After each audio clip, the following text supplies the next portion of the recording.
What is up, you guys? It's your girl Alexa Takes a Look, and today we are back again and we are continuing on our Band-maid documentary journey. And today we have happened upon MISA. If this is your first time, I have already done Psyche, Economy, and Akane. So we're getting into MISA. Next week we will probably dive into Miku. MISA and Miku I keep getting mixed up, so I'm hoping that after I have this now up in front of me that I will no longer be making those mistakes. But yeah, we're just gonna jump right in. Before I do, if you have not subscribed to my channel, please consider doing so. It really does help me out. Lets me know if I'm moving in the right direction with this channel. So let's just go ahead and jump right into it. All right, we got it pulled up here. We are just going to jump right in. As always, it is a 23-minute video, so we're gonna jump in pretty quickly, but grab your snacks and grab your drinks and we can all enjoy together. Let's go. じゃあ次はベースミサにしましょう。ミサちゃんは1回目で言ってびっくりされるのはステージドリンクがウイスキーストレート。本当にあの人酔っ払うんです。ねえ、本当に2時間とかはまあ長いとやったりしますが、すると結構後半はもう、フラフラというか、もうベロベロというか、ベロベロですもんね。出来上がりつつある感じですもんね。まあでもよりね、なんだろう、ブルーニーのベースを、ベースの演奏が良くなるから、緊張しいだったりちょっとするところがあるので、ピュアだからとてもバンドメイドで一番純粋な心を持ってるの。見た目はね、クールビューティーな、アジアンビューティーな感じなんだけど、海外からのね人気はすごいですもんね。一番ですね。ミサミサってすごいコールが起きるぐらい。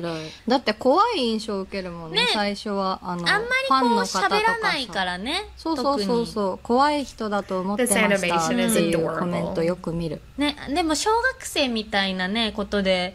すごいくだらないことでミサちゃん一番笑うし、変顔もすごいする。もう一番そういうの大好きだもんね。だから怖いとは一番真逆にいる。一番面白い人かもしれない。そうだもんね。バンドメイドの一番面白い人だもんね、きっと。With an introduction like that, I think we can figure out who's going to be highlighted in today's video. So today, let's talk about MISA.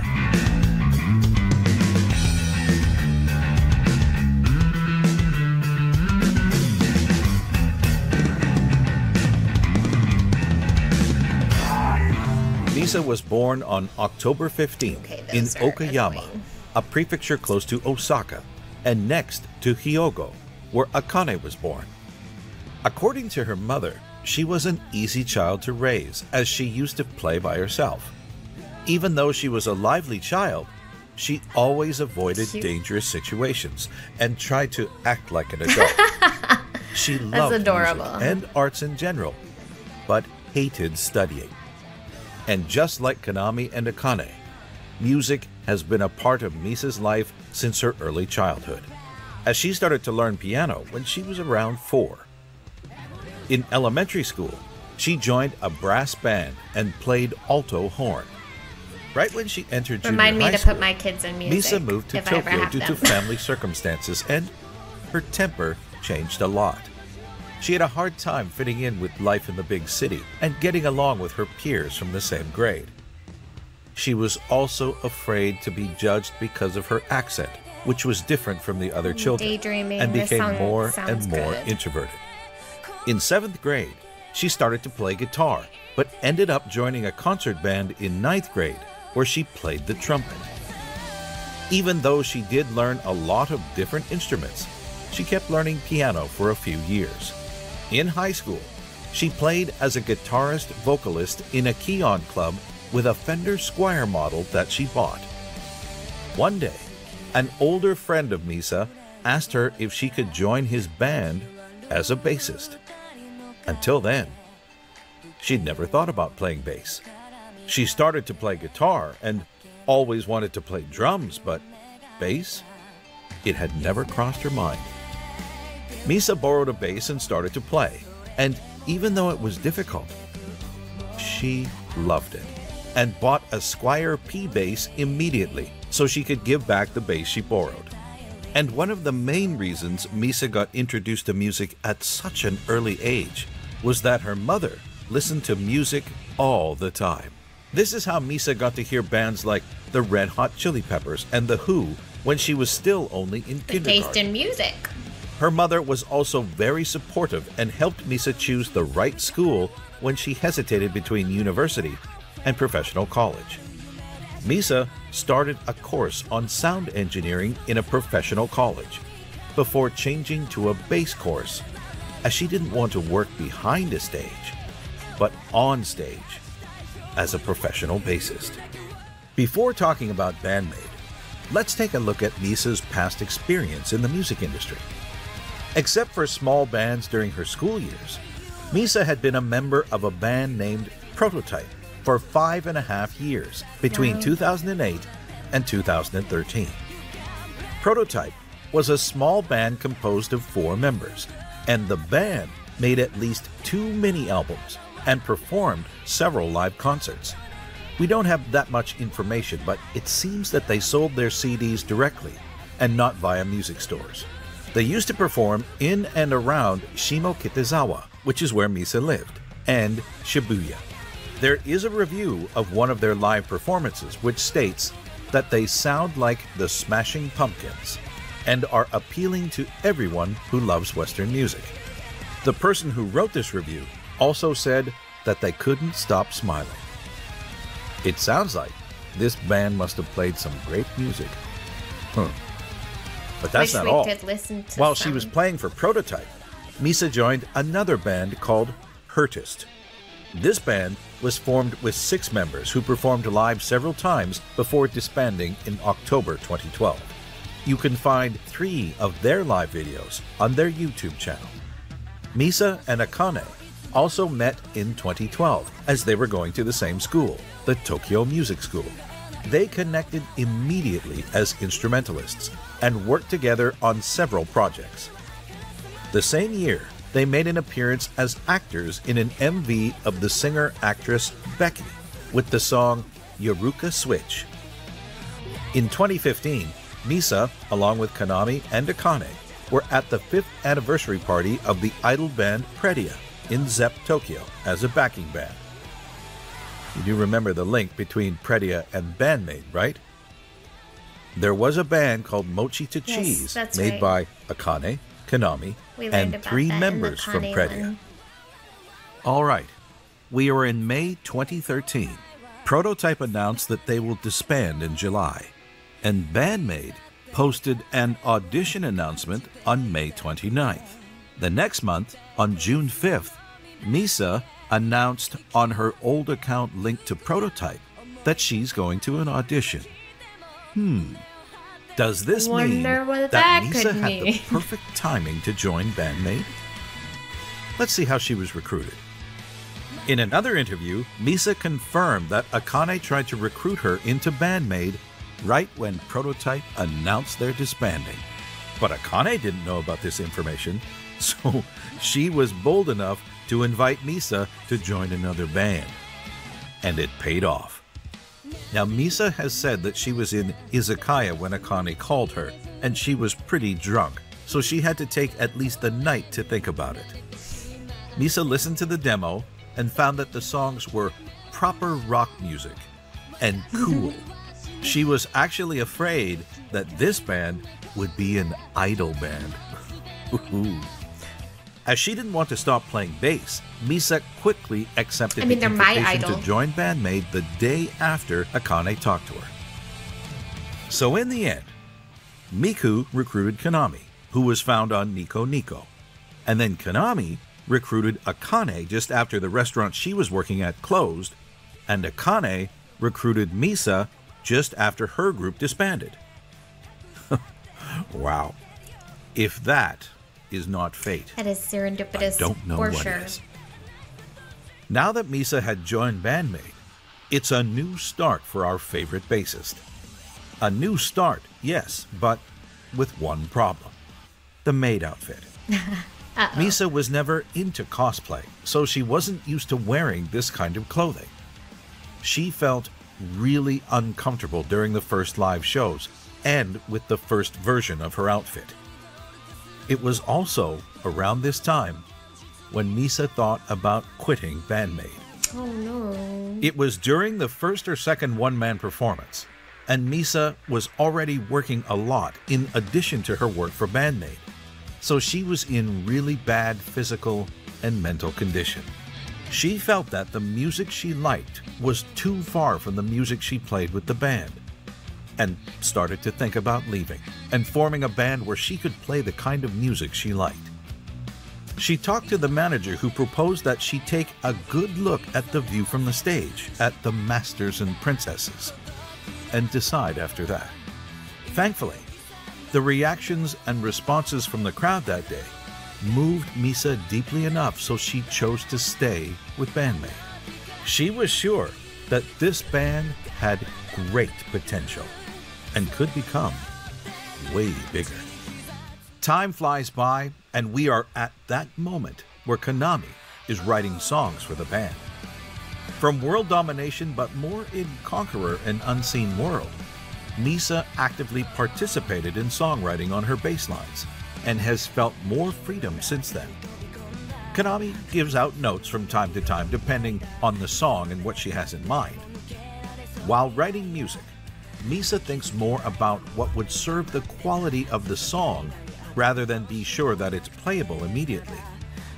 She had difficulties recording some songs of Unseen World because of that, but she managed to get them recorded in the end by spending more time on the hardest parts.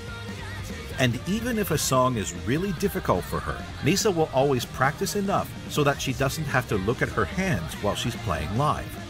For example, the first part of No God was written by Konami, and she asked MISA to write the rest of the song. At this time, MISA was learning bass and drum programming, so she wrote those two parts, including her solo.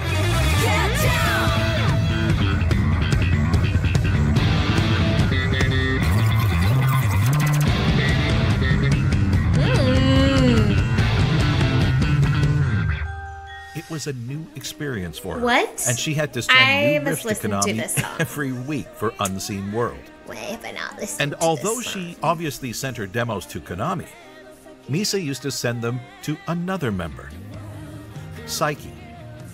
MISA sent her work to Psyche to confirm that her bass line was easy to sing with, and also because Psyche praises her a lot. That's so cute. And MISA loves to be praised by Psyche when she's working on a new song. As she wrote in an interview, "I just send them to her without saying anything in order to get praised by her. That's my source of energy."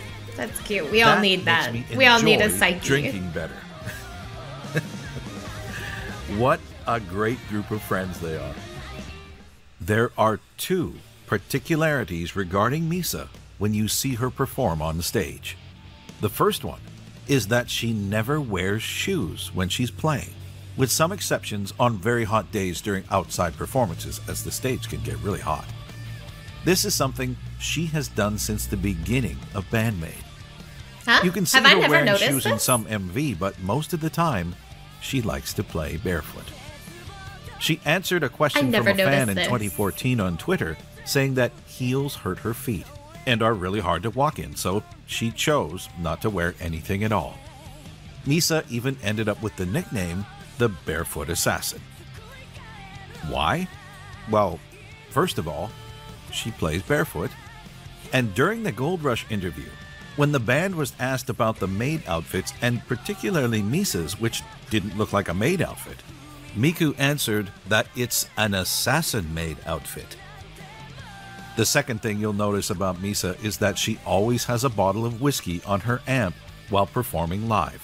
And she even drinks in the MV of Don't You Tell Me. If you look closely at every performance, you can spot the bottle that she drinks during MCs.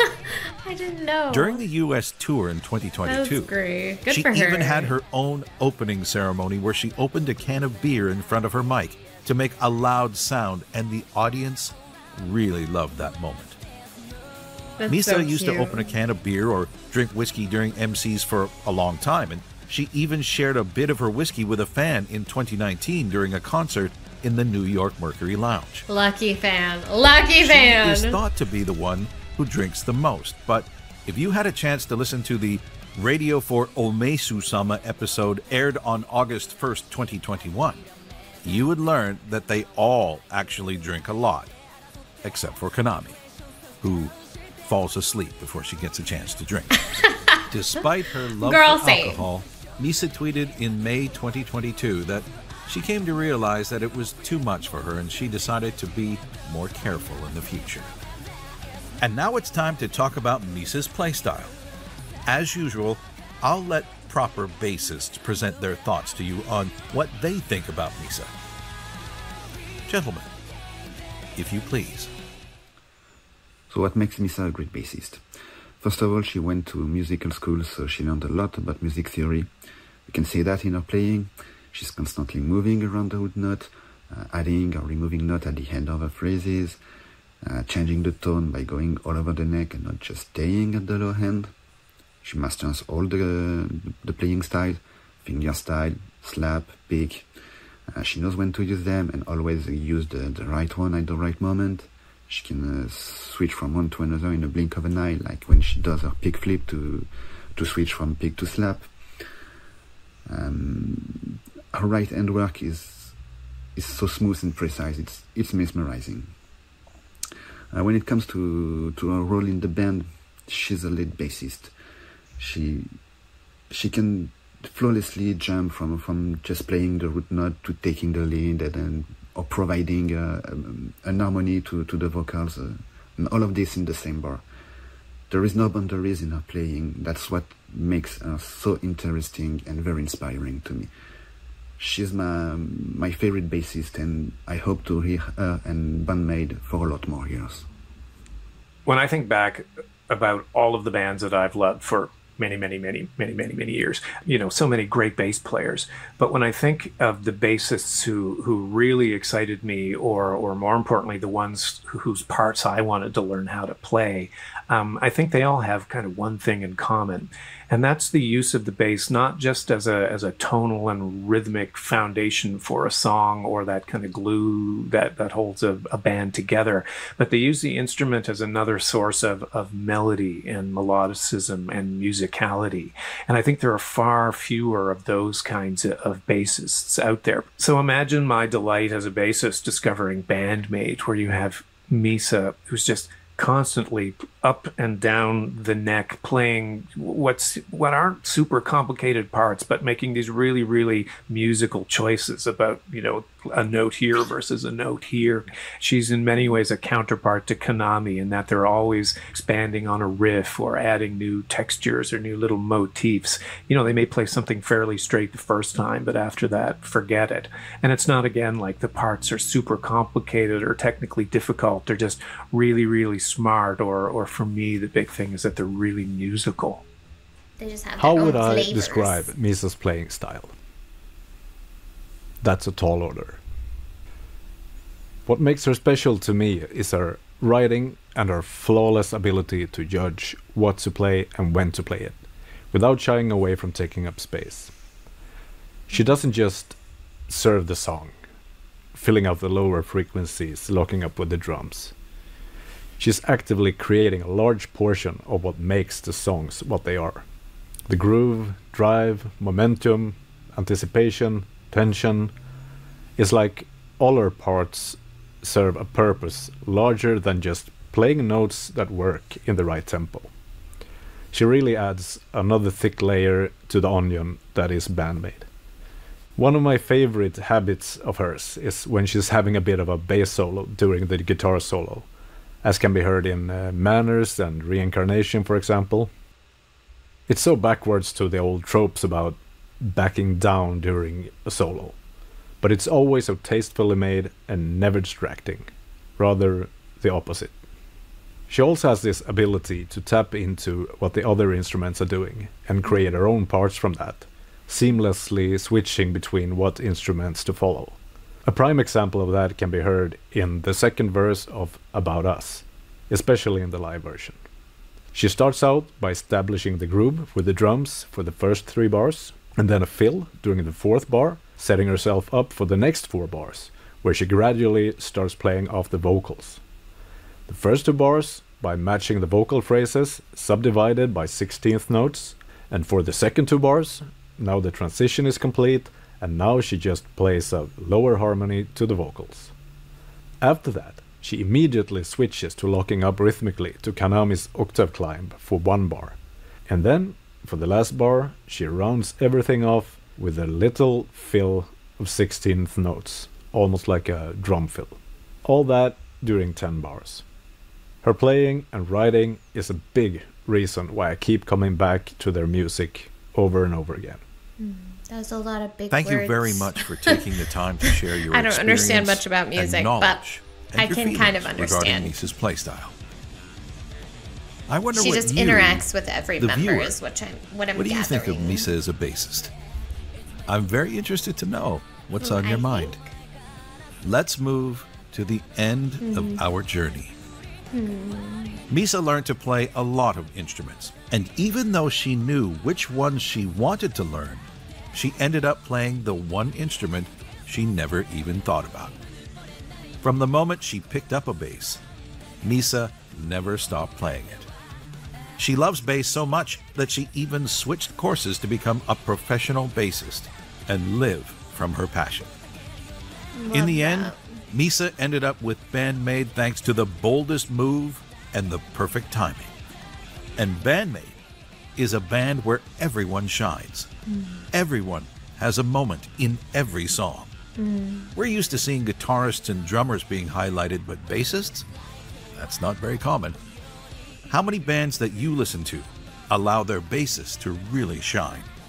I'm talking about bands with 2 guitars or a guitar and a piano. I'm sure you can find some examples, but since its creation, Band-maid has always found a way to allow Misa to find her spotlight. From thrill to influencer, dice, or even manners. During live performances introducing a song,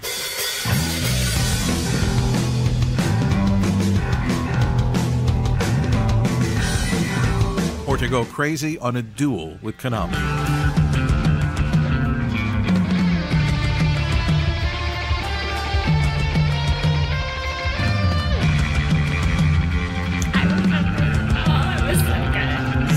Still gives me Misa's chills. personality is mostly introverted. When she is on stage playing bass, she seems finally free and is having the time of her life. She is barefoot. She How learned could I have never programming noticed and participated actively in the songwriting process. Since she joined Band-maid, Misa followed her passion to become a professional bassist and surrounded herself with the best group of friends who have become very close to what we can call a family.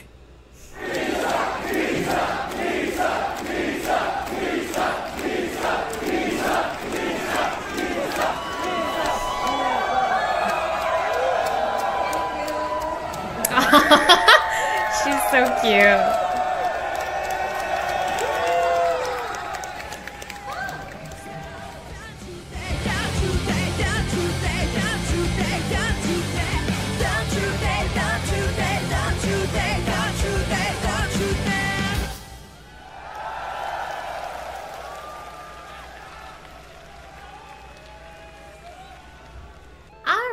That's super interesting. So I think out of all, like, obviously I've never preached being like a music person, right?